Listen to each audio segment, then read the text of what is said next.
বলেন তো ভাই, আমরা কি কি গুনাহ বেশি করি? বলতে পারবেন যে আমরা কোন কাজটি সবচেয়ে বেশি করি?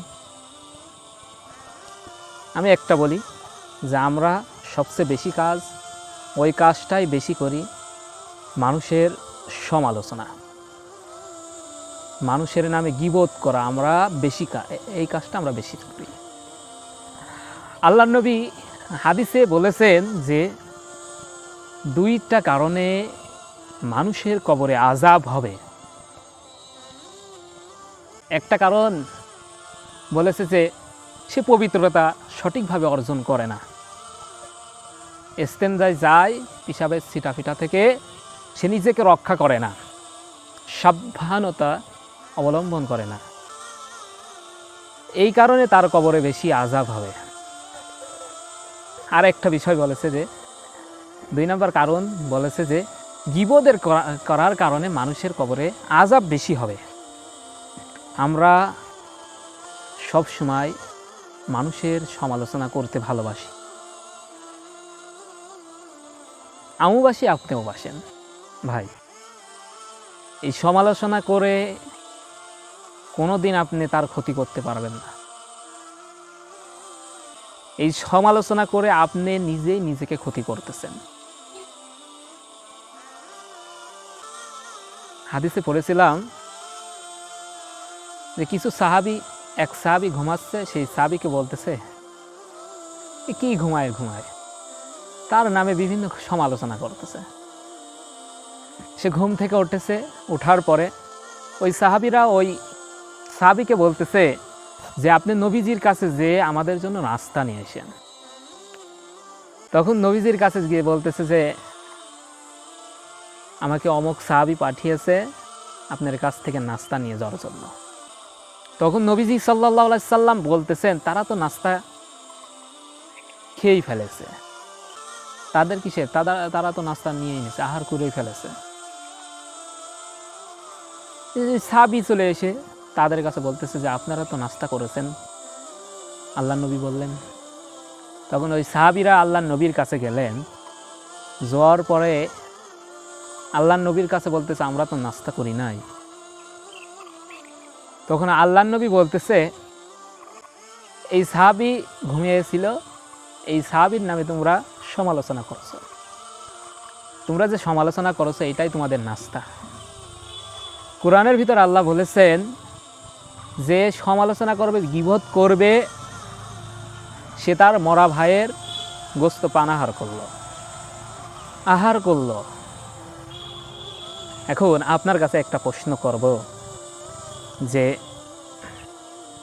আপনার মায়ের গর্ভে আপনার একটা ভাই 10 মাস 10 দিন ছিল, সে দুনিয়াতে আসার পরে কিছুদিন পরেই মারা গিয়েছে। এখন আপনার ওই মরা ভাই আপনার মায়ের পেটে ছিল, আপনার মায়ের থেকে এই দুনিয়ায় এসেছে, আসার পরে সে মারা গেছে। এখন তাকে যদি তেলের পার দিয়ে ভাজি করে যদি তোমার কাছে দেয়া হয় আর বলা হয় তুমি এটা আহার করো, এটা খাও, তুমি কি খাবা? বলো ভাই, কখনোই খাবা না। তো আমরা দেখেন, আমরা সমালোচনা করি বেশি। একজন অন্যায়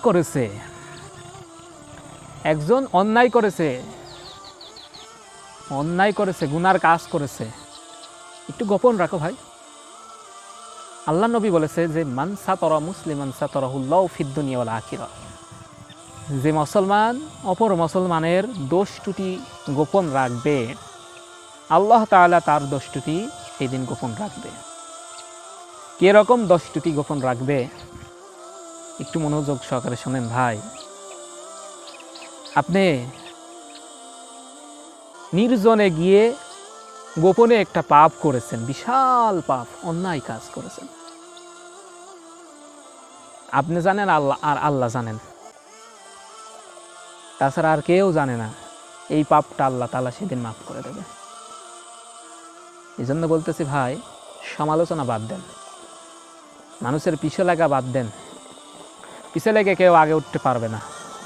ভাই আমি একটা ভিডিও দেখেছিলাম ইউটিউবে, সফলতার গল্প। একজন বলে আমি অমকের মতো হব, আমি অমকের মতন হব। সে তার উপরে যাওয়ার জন্য, তার মতো হওয়ার জন্য তার পিছে লেগেছে যে আমি এর থেকে ভালো হব আর এর দাবিয়ে দেব।